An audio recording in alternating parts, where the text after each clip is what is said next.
Tommy Robinson has been released from prison and has spoken out since his release. In today's video, we will watch the moment he is released and the first time he speaks upon it. But first, hit the like button and subscribe to the channel for more. Have a watch. Placed on Tommy, so my microphone's so you can hear Tommy in the background. Tommy is now walking out. Big up Tommy, yeah.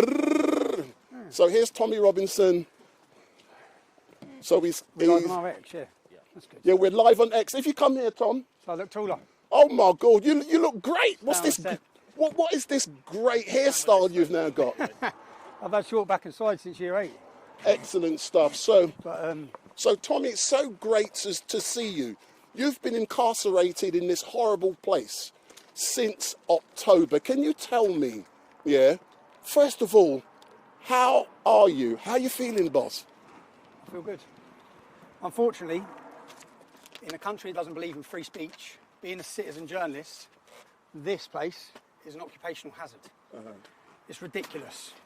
16 years ago, when I first started speaking out against Islamic rape gangs that were plaguing this country, from that point on, I faced relentless attacks from the British state, wielding lawfare as a weapon in order to silence me. I have never been convicted by a jury. Every one of my convictions have been handed down to me by judges. The lucky thing with this, everyone got to see the film. I have to say a thank you to Elon Musk, because without X, if we didn't have X, everyone would just think I lied. No one would have got any other narrative. Fortunately, I think, 167 million people saw the truth. So that gagging order, these attempts at censorship, to silence, to cancel people, it hasn't worked. You've attempted to lock up the truth, and that truth has been echoed around the entire globe. It couldn't have been any more successful. I knew exactly what I was doing when I released that film. I knew I'd end up in there, and I also knew they'd give them every opportunity to pull every trick they wanted to, from messing with visits, to messing with phone calls, to messing with food. I knew that. But I made the decision to release that film because the British public deserved to see the truth. For too long, since the start of my activism in 2009, police raids, court cases, I actually thought when I walked out of here this time, it would be the first time since 2009 that I haven't been awaiting trial or prison. And bang, I'm awaiting trial and prison on multiple cases again now. But I've watched from the start of my activism, first of all I saw Geert Wilders. Geert Wilders was targeted with hate speech laws and prosecutions. I've looked in America. This is the playbook that's played out across the entire globe. If we look in America, look what they've done to Steve Bannon. Look what they've done to Alex Jones, £1 billion. Donald Trump would face the rest of his life in prison if he did not win that election. Look now recently with Marie Le Pen. They've stopped her standing. Look at Katie Hopkins in our country. They took her home. They took her family home. Lawfare has been waged against anyone who has challenged the globalist narratives, challenged open border, challenged mass immigration, even challenged vaccines, any of it. They come at you from every angle. That's what I've experienced, but fortunately, if Elon Musk did not purchase X, I don't think that people understand the importance of it. If he didn't, you'd have been lied to about this entire case. If you go on my Wikipedia page and read all my previous convictions, this would have been another one where they'd have told you I lied. What did you see? If you're one of the people that watched that film, you might not have believed me before, you may have hated me based on a narrative spoon-fed to you by a media who want to tell you who we are, they want to tell you how to think, and I knew in that documentary, that painted a far bigger story than me. That was a story of any whistleblower, anyone. You've seen in my film how they silence people, NDAs, bullying, intimidation, scare tactics, and even attempts at prison. But one positive, even General Flynn, look what they've done to General Flynn in the United States. Everyone has faced it, but I'd like to take a positive rather than continue negatives. What is the positive? Did their gagging order work? Did it work? 167 million people saw that film. Do you know the moment I had? In the first week of January, because this could have gone the other way.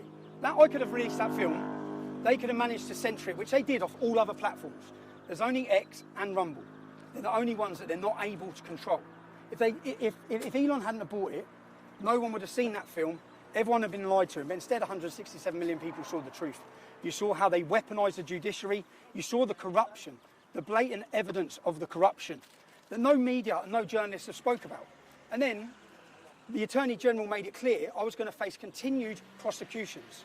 I would have had indefinite prison sentences for a film as a journalist. But the best moment for me when I was in there was when I heard that Elon Musk had shared the Rape of Britain documentary. The Rape of Britain documentary series is the most important work I've done. They have attempted, before my activism in 2009, they'd successfully, for decades, covered it up. Who had covered it up? Politicians, police forces. In every constituency where those gangs had raped, they'd successfully managed to cover up. Now, the truth is out there. There is no amount of lawfare that can keep it hidden. Everyone knows what's happened. If you remember, Tommy, the last time I saw you was on the 6th of January when I visited this prison, and on that day, I was with someone else, and if you remember, Elon Musk had chucked Nigel Farage under the bus, and you were so elated and you were happy, and at that time, you was in segregation. Since then, people have moved into the same unit you were in. How has that affected you? So I haven't seen anyone who's moved into that unit. So when I come into this prison, there was they gave me 40 cells. So we keep hearing about prisons being full. When I landed, I had 16 cells, and then I was taken to, do you know what I've done? I've had the best opportunity. I've had 7 months of interviewing staff. I've been on the separation centre. That's where I was having my days. When you come and visited me, it was the first week of January, right? That's correct. I was elated because I knew that this had been successful, that the public had seen the truth, that they could be lied to no more, that more people around the entire world were talking about the rape of a generation of our daughters, which has been facilitated and accommodated by our government. So, yeah, I'm just... On the 5th of June, you will be appearing in Westminster Magistrates Court charged with an offence. And what do you have to say to all of those people who will be coming down on the day to support you? You saw how they politicised the courts and the judiciary against me, but what you saw last summer was Keir Starmer, and it's now been proven as lies. When the riot started, Keir Starmer came out and said it was the far right, it was the English Defence League. That's what the police and the government has said. Now, we now know, it's proven, there was no far right, there was no English Defence League. The English Defence League ended a decade before it.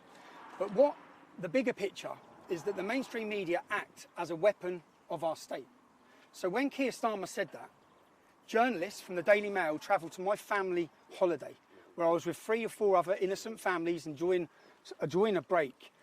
They photographed my family. They ran a headline saying, instigating riots from his sunbed. Now, everyone knows I didn't instigate riots. There's no truth in that. But as the government was spreading one lie, the media stepped in to push that lie to the whole world. 10 million views that had.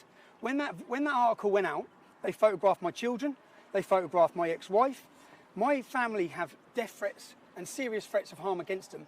They gave the location of where they were. That's not journalism. It's harassment, it's persecution, and they put a target on my family's back. And at that time, when they were blaming the far right, everyone saw how the courts were weaponised over a 48-hour period, where angry British citizens, justified anger, because £15 billion has been spent housing men who have invaded this nation. Many of them have left those hotels to rape, commit terrorism, sexually assault. So the public are angry, the public are frustrated at what's happening in their country. They weaponised the courts. They locked up grandmas, granddads, mothers. These buildings are full of violent criminals. Lucy Connolly's not a violent criminal. Lucy Connolly made a statement. She was angry. She deleted it and apologised. She got 3 years. If you watch my film, you saw Antifa extremists come to my family's home, threaten to murder them. They don't get arrested. They politicised the courts. They politicised the judiciary. That was to scare you, to scare the public into it, and to intimidate them into silence. That was the purpose. That was their goal.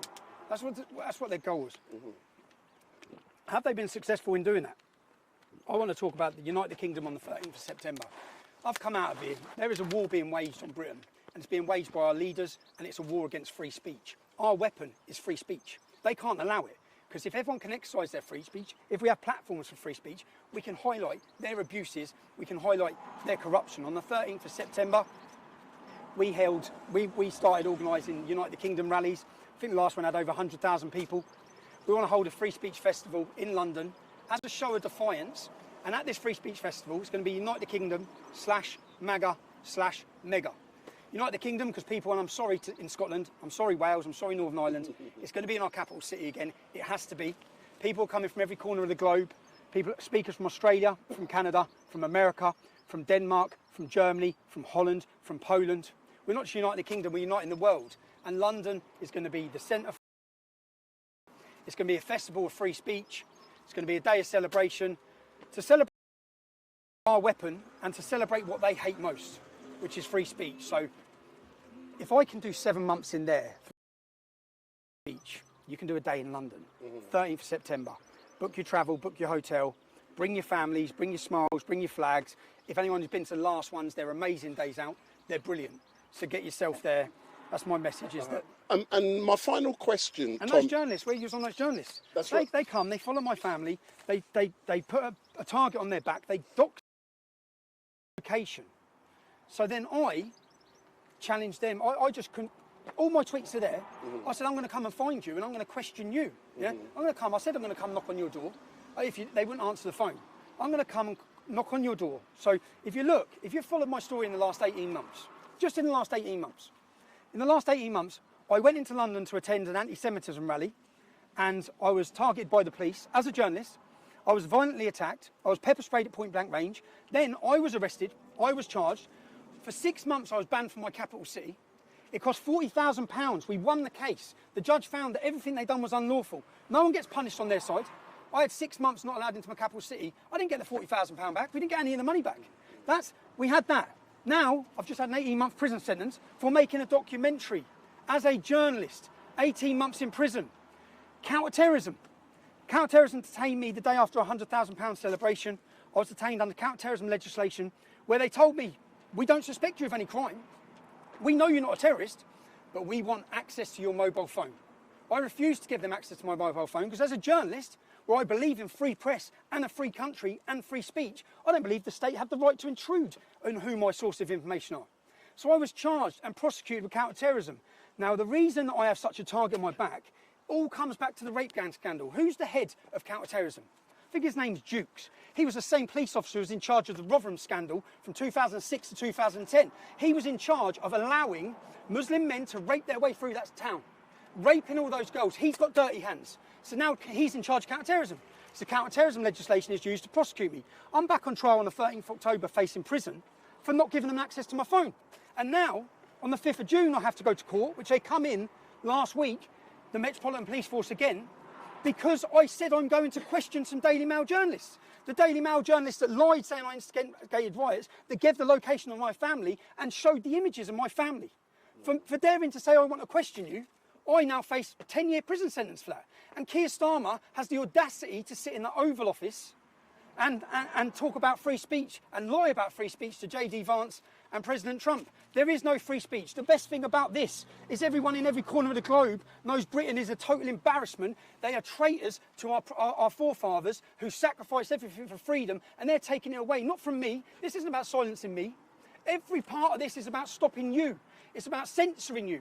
They don't want you to see the truth. They want to control you. They want to tell you how to think about me, how to think about everyone, everything. And what we saw with the United Kingdom rally, as people were massed in their 100,000, and what you've seen with the recent election, is the public are awake.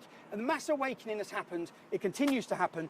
The more they target us, and to the establishment or the people making these decisions with these court cases, it's stressful, but you've given me another opportunity. When you come for me for this film, it had 200,000 views. It's now on 167 million. You're going to awaken more people, because all I'm going to do is piece together what you've done.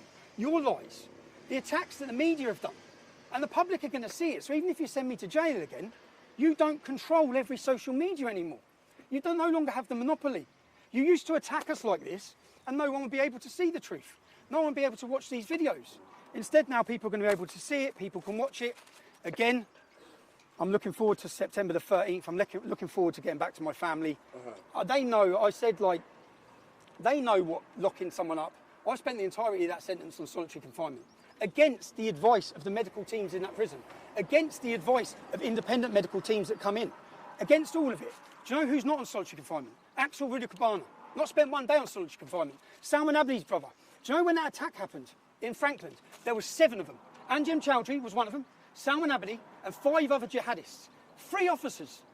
They chased the woman around the pool table, stabbing her, while shouting Allah Akbar. They then got moved from Frankland and put in here. They have the run. If you could see what's going on inside these prisons, it's terrifying. They control every prison in the country. The government don't know what to do.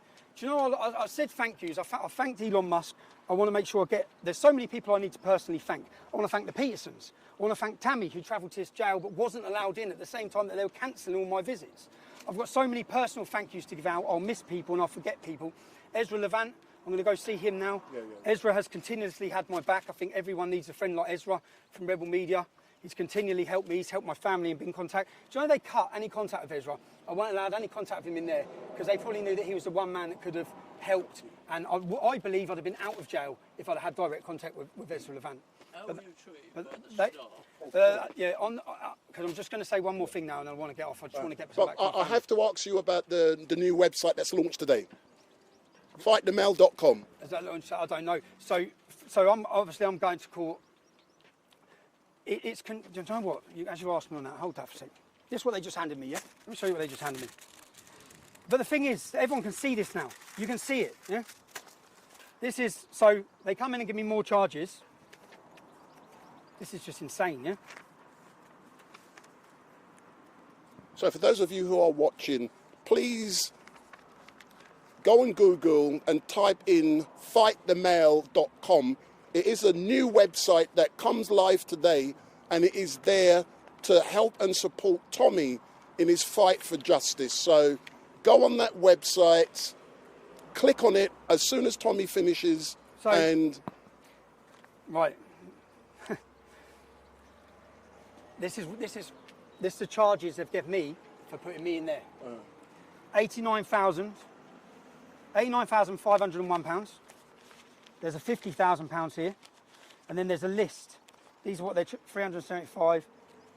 It's just these are the bills, 1,000, because I have to pay all of their legal costs. All of their legal costs, 5,000. There's a 20,000. Do you know what it amounts to? It's fucking funny. £300,000. So there you go. So you're back in court. You're back in court. We're hitting you for £300,000 to send you to jail for a documentary that showed the British public the truth. I'll just end on this. I have zero regrets. I'll do it all again tomorrow.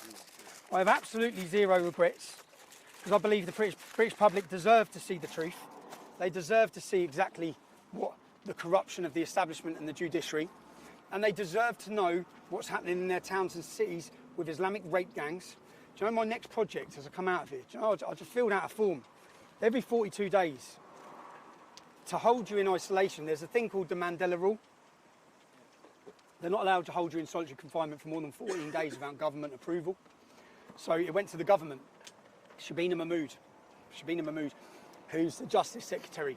And every 42 days, it goes back to the government and they have to authorise your continued segregation because it's factually, it's not like an opinion, it factually damages you.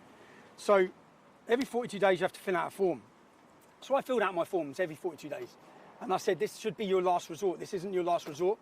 Criminals, I've done three times as long in there as I would have done as a criminal. Yeah, the Labour government fought to keep me in there. So I filled out this form and I said, this is detrimental to my mental health. This is torture. And the last form I filled out last week, I said, I'm out next week. Because I know it's going straight to Shabina Mahmood. It's going straight to the Labour Party. I said, I'm out next week and I'm excited. I'm excited about my next project. Everyone now knows that the gangs that have targeted our children across this country have been Muslim and they've been predominantly Pakistani. When we're looking at these problems, we need to look at the common denominator. What's the other common denominator with these gangs? In every constituency that they rate, it's Labour. Every single one of them. The question needs to be, who allowed it to happen? Why did they allow it to happen? Was it, these are questions, was it for votes? Did they allow the Muslim community to rape our community, to rape our daughters in every town and city, in their thousands and hundreds of thousands across this country, to keep their block vote? What was the reason? And I'm going to go to Rotherham, Rochdale, Oldham, Newcastle, other cities, and I'm going to go into those cities and look at what Labour's involvement was. We're going to ask those questions.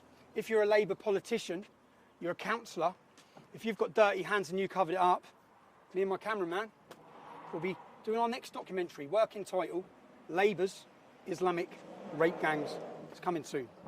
And as I was filling out that form, I was picturing her face. I was picturing her, because I think that's why they stopped me coming out on Friday, probably. But as I was filling out, I thought, yeah, TikTok, we're getting back to work. I want to thank every single person that wrote me an email, that wrote me a letter, that supported Annie campaign by Ezra, that supported my family, that has maintained the support for Urban Scoop. My team are here. We still have a team. I have documentary after documentary already done in here, wrote out, ready to go. I want to take some time with my family. But again, the purpose of this lawfare, all of it, which now I'll be in court on the 5th of June, then I'll be in court, then I'll have trials. It's all financial terrorism. It's to tie you up, to keep you occupied and to drain you.